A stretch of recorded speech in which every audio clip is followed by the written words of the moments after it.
નમસ્તે મિત્રો, આજે આપણે ફરીથી જેએમસીના પાર્ટ 3 પેપર સોલ્યુશન્સ લઈને આવ્યા છીએ. તો બાકી રહેલા પ્રશ્નોને આજે આપણે જોઈશું. પ્રશ્ન નંબર 44 છે, which of the following is not explicitly listed as a method by which the detector separates component in HPLC. તો HPLC ની વાત કરીએ તો એમાં ડિટેક્ટર તરીકે એક તો યુવી ડિટેક્ટર વપરાય છે.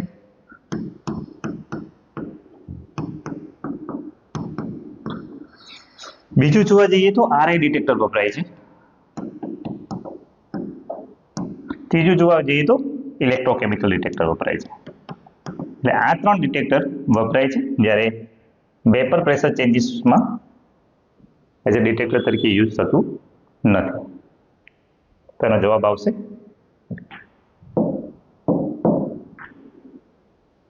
હા. ફંક્શનલ ફૂડની અહીંયા વાત કરીએ તો ફંક્શનલ ફૂડની ડેફિનેશન્સનો પ્રશ્ન છે. તો FSSA એક્ટની વાત કરીએ તો FSSA એક્ટમાં સેક્શન 22માં એની ડેફિનેશન્સ મેન્શન છે, બરાબર છે. બીજી વાત કરીએ તો food safety and standard health supplement nutraceutical વાળું જે રેગ્યુલેશન છે એમાં 2Gમાં ફંક્શનલ ફૂડની ડેફિનેશન છે. 2માં ડેફિનેશન્સ આપી છે, એમાં Gમાં ફંક્શનલ ફૂડ લખ્યું છે અને એની સામે એવું મેન્શન કર્યું છે કે ફંક્શનલ ફૂડની ડેફિનેશન સેક્શન 22માં મેન્શન છે. એટલે એ રીતે જોવા જઈએ તો આનો આન્સર આવશે 2G.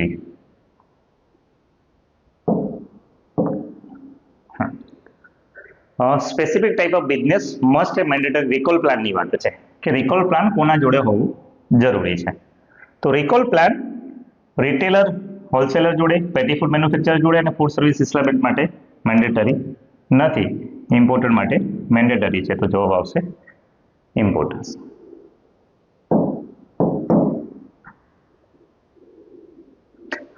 અહીંયા વાત કરી છે સેન્ટ્રલ કમિટીની.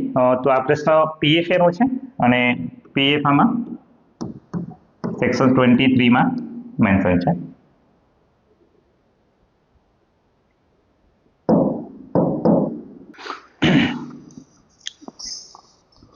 હા, ક્વેશ્ચન 48 માટે છે, જેમાં 70% ઓર્ગેનિક ઇન્ગ્રેડિયન્ટની વાત કરી છે. તો એમાં કયો શબ્દ મેન્શન કરી શકાય છે પેકેટ પર? તો આપણને બધાને ખબર છે કે અહીંયા NPOP અને TGS ઇન્ડિયા આ બે સ્કીમ જે છે સર્ટિફિકેશન સ્કીમ છે જે ઓર્ગેનિક રેગ્યુલેશન્સમાં મેન્શન કરેલી છે. હવે ડિટેલ્સમાં આપણે જોવા જઈએ તો અલગ અલગ એના રૂલ્સ રેગ્યુલેશન્સ આપ્યા છે, જેમાં એક છે સિંગલ ઇન્ગ્રેડિયન્ટ,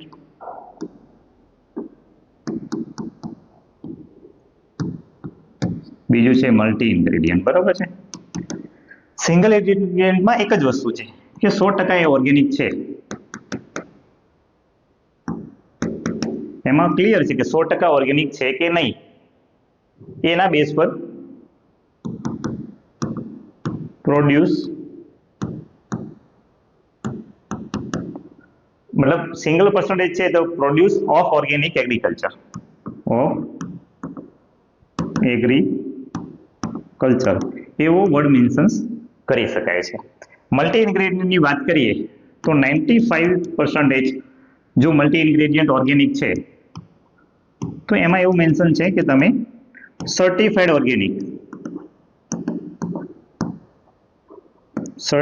ઓર્ગેનિક એવું મેન્શન કરી શકો છો. ત્રીજો ઓપ્શન છે કે મલ્ટી ઇન્ગ્રેડિયન્ટમાં જો 70 થી 95%, 70 to 95% ઓર્ગેનિક ઇન્ગ્રેડિયન્ટ છે, ઇન્ગ્રેડિયન્ટની વાત છે, બરાબર છે, કારણ કે મલ્ટી ઇન્ગ્રેડિયન્ટ શબ્દ છે એટલે એક કરતો વધુ ઇન્ગ્રેડિયન્ટની વાત છે. તો એમાં શું મેન્શન કરવાનું થાય છે? જો 95 છે તો સર્ટિફાઈડ ઓર્ગેનિક છે અને જો 70 થી 95% હોય તો made with organic ingredient, made with organic ingredient. અને ચોથો ઓપ્શન છે કે જો મલ્ટી ઇન્ગ્રેડિયન્ટ હોય અને એમાં 70 કરતા ઓછા ઓર્ગેનિક ઇન્ગ્રેડિયન્ટ છે, જે અહીંયા પ્રશ્ન છે કે લેસ ધેન 70% ઓર્ગેનિક ઇન્ગ્રેડિયન્ટ. તો એવા કેસમાં તમે પ્રોડક્ટ ઉપર કંઈ પણ વસ્તુ મેન્શન નથી કરી શકતા, પણ હા તમે જ્યાં ત્યાં ઇન્ગ્રેડિયન્ટ લિસ્ટ આપેલું છે એ જગ્યાએ ઇન્ગ્રેડિયન્ટ લિસ્ટમાં તમે લખી શકો છો કે this ingredient is organic. Okay, તો એનો આન્સર આવશે ડી. 49 છે તો offence of producing and importing માટે સબસ્ટાન્ડર્ડની વાત છે તો સેક્શન 51 એફએસએસએ એક્ટમાં આપેલું છે, બરાબર છે, અને જેમાં 5 લાખ સુધીની પેનલ્ટીની જોગવાઈ છે.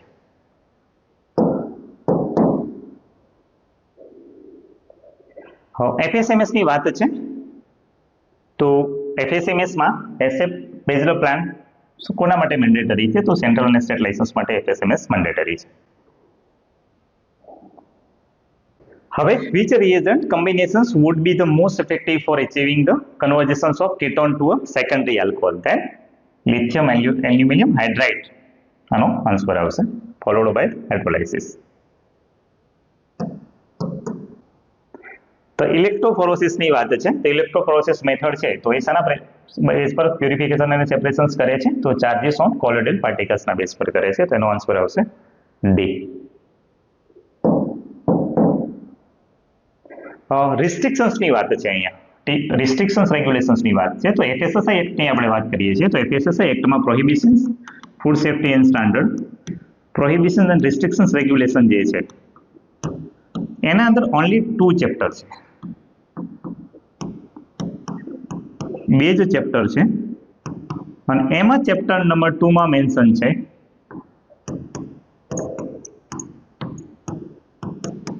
ચેપ્ટર નંબર 2 માં એવું મેન્શન છે, શું મેન્શન છે તો કે ટીપીસી 25% કરતાં વધુ યુઝડ કુકિંગ ઓઇલનું ના હોવું જોઈએ, તો એ છે. અને જ્યારે રીયુઝ છે તો 25% છે અને ફ્રેશ ઓઇલ હશે તો એમાં 15% કરતાં વધુ ના હોવું જોઈએ. તેનો જવાબ આવશે એ ચેપ્ટર 2 માં મેન્શન છે.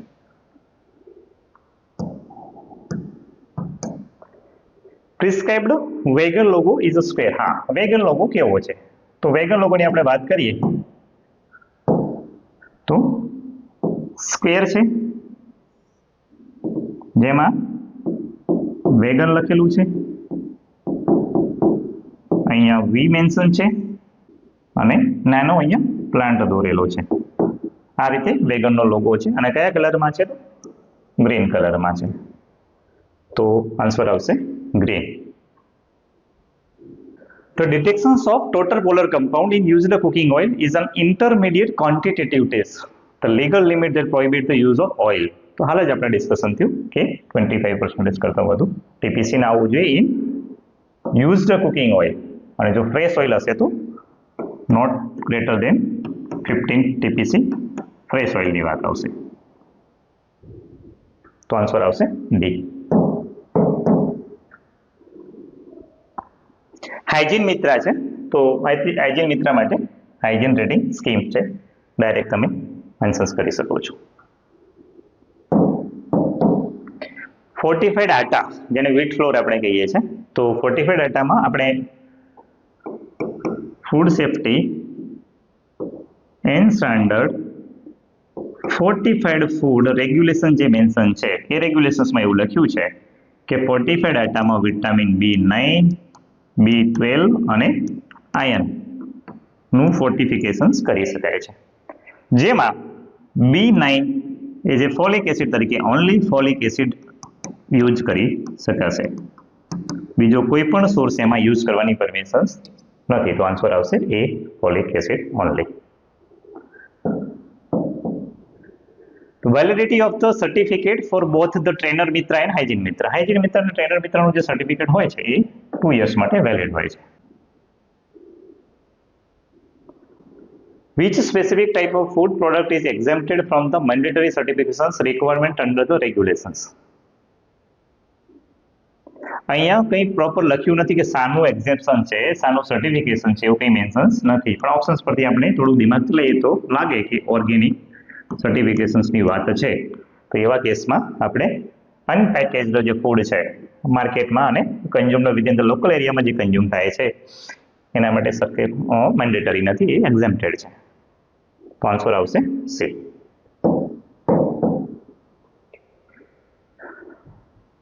તો Riemann-Tiemann reaction is specifically used for the orthoformulations of which compound? તો જેનો આન્સર આવે છે phenol.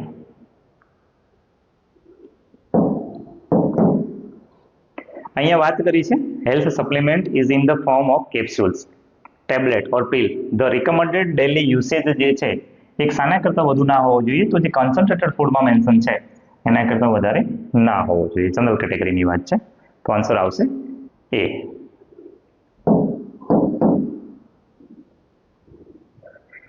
Which specific category of trans fatty acid? હવે ટ્રાન્સ ફેટી એસિડની વાત છે અને નીચે લખ્યું છે ઇન્ડસ્ટ્રીયલ ટ્રાન્સ ફેટી એસિડ્સ. તો પહેલા તો આપણે જોઈ લઈએ કે ટ્રાન્સ ફેટી એસિડ જે છે એ બે પ્રકારના છે. કયા કયા બે પ્રકાર છે? તો એક નેચરલ છે, બીજો કયો છે? તો આર્ટિફિશિયલ છે. Natural and artificial. નેચરલ ક્યાંથી મળે છે? તો એનિમલ ઓરિજિનમાંથી મળે છે. એનિમલ ઓરિજિન એટલે ડેરી છે, મીટ છે, ફિશ છે. તો એ નેચરલ છે અને જેનું પ્રમાણ બહુ ઓછું હોય છે અને એટલો બધો એ હેલ્થ પોઈન્ટ ઓફ વ્યૂ જોવા જઈએ તો એ ટ્રાન્સફેટ હ્યુમન બોડી જે એનિમલ સોર્સમાંથી મળે છે એટલો બધો હાર્મફુલ નથી. જ્યારે આર્ટિફિશિયલ જે છે એ આપણે હ્યુમન બિંગ દ્વારા પ્રોસેસિંગ કરવામાં આવે છે. ધારો કે બેકરી પ્રોડક્ટ બનાવવામાં આવે છે, હાઇડ્રોજનેશન પ્રોસેસ કરવામાં આવે છે, કન્ટિન્યુઅસ ફ્રાઈંગ કરવામાં આવે છે, એવા કેસમાં ઇન્ડસ્ટ્રીયલ ટ્રાન્સ ફેટી એસિડનો વધારો થાય છે. બરાબર છે? તો એમાં આના લીધે પણ છે, આ પણ છે, આ પણ છે. જ્યારે આ જે એનિમલ ઓરિજિનમાં છે નેચરલમાં આવશે, એટલે આન્સર આવશે આનો D, trans fatty acid from dairy, meat, fish and their પ્રોડક્ટમાંથી. કન્ઝ્યુમર પ્રોટેક્શન એક્ટની વાત છે, તો કન્ઝ્યુમર પ્રોટેક્શન એક્ટમાં appeal to the national commission છે. બરાબર છે? તો એમાં 30 દિવસની જોગવાઈ છે અને કદાચ બધાને ખબર હશે કે કન્ઝ્યુમર પ્રોટેક્શન એક્ટ 2019માં રિવાઇઝ નવો આવી ગયો છે, તો એમાં પણ 30 દિવસની જોગવાઈ છે. Food flavor chemistry, the Straker degradation is the key step that produces which class of volatile compound? તો aldehyde compound ક્રિએટ કરે છે, તો આન્સર આવશે B. Primary purpose of the food safety on wheels. Food safety on વ્હીલ્સની આપણે વાત કરીએ તો સિમિલર ટુ જે રીતે આપણે ગવર્મેન્ટમાં 108 એમ્બ્યુલન્સ છે એવી જ ફૂડ FSW શોર્ટમાં કહીએ છીએ. FSSAI દરેક સ્ટેટ ગવર્મેન્ટને આપી છે અને એનો ઇન્ટેન્શન શું છે? તો ટેસ્ટિંગ અને અવેરનેસ, જેમાં અમુક જે રૂટીન જે કહી શકાય કે રૂટીન ટેસ્ટ જે છે, સ્ક્રીનિંગ ટેસ્ટ આપણે જેને શોર્ટમાં કહીશું, સ્ક્રીનિંગ ટેસ્ટ અમુક આપ્યા છે જે સ્ક્રીનિંગ ટેસ્ટ કરી અને ઓન ધ સ્પોટ જોઈ શકાય છે, just for the purpose of screening. તો એમાં મિલ્ક અને મિલ્ક પ્રોડક્ટમાં 23 ટેસ્ટની જોગવાઈ છે FSWમાં, તો આન્સર આવશે આનો B, 23 test. The quick test for detection of starch in milk and milk પ્રોડક્ટની વાત છે અહીંયા. તો જેને આયોડિન ટેસ્ટ આપણે કહીએ છીએ. આયોડિન ટેસ્ટ શાના માટે છે? તો એક્ઝામમાં પૂછે તો ખાસ યાદ રાખશું, સ્ટાર્ચ આઈડેન્ટિફિકેશન માટે. સ્ટાર્ચનું અડલ્ટ્રેશન થયું હોય તો એને આઈડેન્ટિફિકેશન માટે આયોડિન ટેસ્ટ છે. કોઈ પણ તમારું મિલ્ક અને મિલ્ક પ્રોડક્ટનું સેમ્પલ લીધા પછી એમાં ફ્યુ ડ્રોપ એડ કરવામાં આવે છે આયોડિન સોલ્યુશનના. જો ફ્યુ ડ્રોપ એડ કરવામાં આવે અને બ્લુ બ્લેક કલર જો જોવા મળે છે, બ્લુ બ્લેક કલર જોવા મળે છે અને બીજું એ જે નેચરલ યલોઇશ જેવો કલર હોય છે, તો બ્લુ બ્લેક કલર ઇન્ડિકેટ કરે છે પોઝિટિવ ટેસ્ટ અને આ ઇન્ડિકેટ કરે છે નેગેટિવ. જો બ્લુ બ્લેક કલર આઈડેન્ટિફાઈડ થાય છે તો મીન્સ સ્ટાર્ચ સેમ્પલમાં પ્રેઝન્ટ છે. બરાબર? તો એના માટે આયોડિન સોલ્યુશન આપણે યુઝ કરીએ છીએ, તો આન્સર આવશે B, iodine solution. The specific regulations require the seller to display organic food from non-organic food. Display માટેનું એક આ ડેફિનેશન છે જે આપણું ઓર્ગેનિકનું જે રેગ્યુલેશન છે, food safety standard organic food regulation જે છે એમાં સબ રેગ્યુલેશન છે 108 નંબર છે, જેમાં ડિસ્પ્લે લખ્યું છે. ડિસ્પ્લેમાં આ જે મેન્શન્સ કરી છે લાઈન, એ લાઈન એમાં મેન્શન છે, રેગ્યુલેશન્સની જગ્યાએ મેન્શન છે, તો આનો આન્સર આવશે display. Vendor is legally bound to disclose the name and other details of the person from whom they purchase the article of food. This mandatory disclosure is governed by which sections? તો આપણે એની વાત કરીએ તો section 14A છે, again PF એક્ટની વાત છે અહીંયા. કારણ કે એફએસએસઆઈ એક્ટમાં સેક્શન 14 શાના વિશે છે?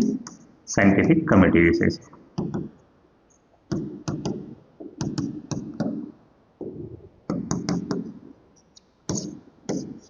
તો આન્સર આવશે section 14A.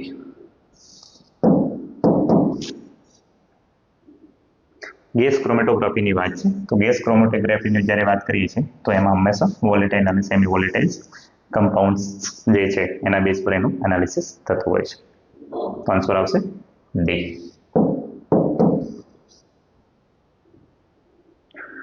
Core difference between contaminant and adulterant. Contaminant અને અડલ્ટન્ટ્સમાં મેજર ડિફરન્સ શું છે?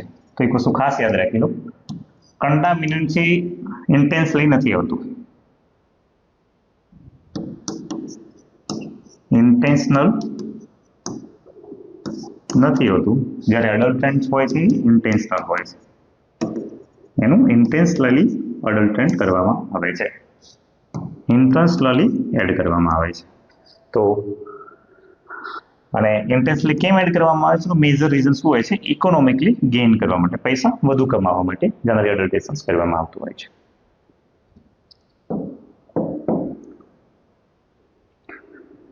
Regulations prohibit the sale of proprietary food if the container carries a label or marking with indications.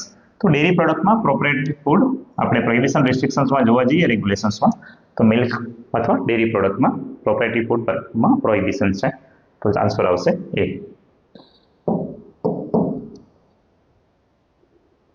For the purpose of applying for a license or registrations.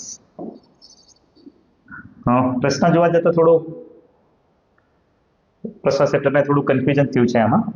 જોવા જઈએ તો food safety and standard licensing and registrations રેગ્યુલેશન્સની આપણે વાત કરીએ, જેમાં schedule 2 આપેલું છે, જેમાં અલગ અલગ પ્રકારના ફોર્મ આપ્યા છે. શેડ્યુલ 2માં પહેલું ફોર્મ છે એ, બીજું ફોર્મ છે બી. બંને એપ્લિકેશન્સ માટેનું છે, બંને એપ્લિકેશન્સ અથવા રિન્યુઅલ માટેનું છે. બટ ફોર્મ એ છે એ રજિસ્ટ્રેશન્સ માટે છે અને ફોર્મ બી છે લાઇસન્સ માટે છે. બરાબર છે. તો અહીંયા બંને વસ્તુ મેન્શન્સ કરી છે એટલે અહીંયા આમ તો બી લખી શકાય છે, બટ અહીંયા ફોર્મ એ પણ સાથે આવશે. તો આનો આન્સર બી લખી શકાય છે. ઓનલી ફોર ધ લાઇસન્સ માટે, રજિસ્ટ્રેશન માટે ફોર્મ એ ફિલઅપ કરવાનું હોય છે. The regulations specify that the FBO must ensure that there is no cross contamination of any ingredient of animal origin at which point. સીધી વસ્તુ છે, કોઈ પણ ક્રોસ કન્ટામિનેટ એનિમલ ઓરિજિનનું કોઈ પણ સ્ટેજ પર ના થવું જોઈએ. બરોબર છે. કન્ટામિનેશન શું સીધી વસ્તુ છે, ના જ થવું જોઈએ. એટલે ઓલ આનો આન્સર આવશે C, at all stage of production, processing and handling. The logo for vegan food must be displayed on every package only after it has received. Vegan ફૂડનો લોગો એ જ વ્યક્તિ મેન્શન્સ કરી શકશે કે જેણે approval from the concern licensing authority જોડે approval લીધું હશે, પછી તે મેન્શન્સ કરી શકે છે. તો એનો આન્સર આવશે C, approval from the concern licensing authority. અહીંયા ટેસ્ટ ફોર ડિટેક્ટિંગ એક્સ્ટ્રાનિયસ કલર છે, મેટાલિક યલો કલર જેવા કલરને બેસન્સમાં જ્યારે આઈડેન્ટિફાઈડ કરવામાં આવે છે તો ડાયલ્યુટેડ HCl સાથે યુઝ કરવામાં આવે છે. તો સીધી વસ્તુ છે, આ જે ટેસ્ટ છે બેઝિક ટેસ્ટ હશે ને ક્વોલિટેટિવ હશે. ક્વોલિટેટિવ મતલબ just identify the present or absent, present or absent. અહીંયા ક્યાંય આ જે ટેસ્ટ છે, જે જનરલી જે ટેસ્ટ છે ક્વોલિટેટિવ ટેસ્ટ છે, ક્વોન્ટિટેટિવ ટેસ્ટ નથી. તો આનો આન્સર આવશે B, basic qualitative test.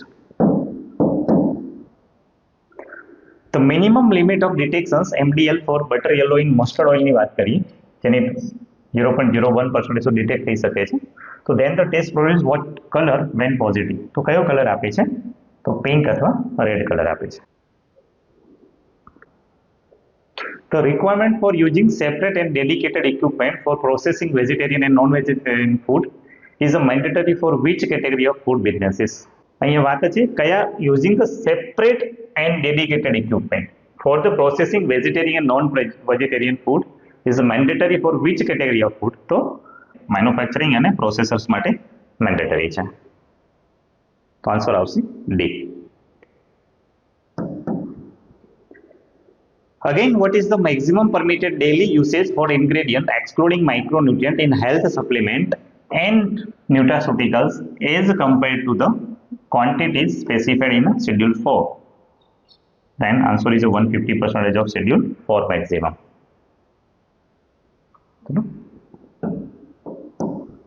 The conversion of lactose into lactic acid by lactic acid bacteria during the fermentations of curd or yogurt is a crucial step. What is the maximum solubility of lactose? Lactose ની maximum solubility પૂછે છે. આ same પ્રશ્ન food safety officer 2018 માં just એટલું પૂછાયું હતું કે લેક્ટોઝનું maximum solubility કેટલી છે અને એમાં આન્સર આપ્યા હતા 18%. અહીંયા જનરલી લેક્ટોઝની સોલ્યુબિલિટી જોવા જઈએ તો 18.5 ટુ 19.5 ની આજુબાજુ હોય છે, તો અહીંયા સુટેબલ આન્સર ડી થશે, 18 to 20%. તો અહીંયા આપણે ટોટલ્સ બધા જ સોલ્યુશન્સ જે છે જેએમસીમાં જેટલા ટેકનિકલ પ્રશ્નો પૂછાય છે એટલા બધા જ પ્રશ્નોનું સોલ્યુશન્સ અહીંયા પૂર્ણ થાય છે. Thank you very much. આવા જ વિડીયો આપણે અપલોડ કરતા રહીશું. આ વિડીયોને લાઇક કરો અને ચેનલને સબસ્ક્રાઇબ કરો. Thank you very much.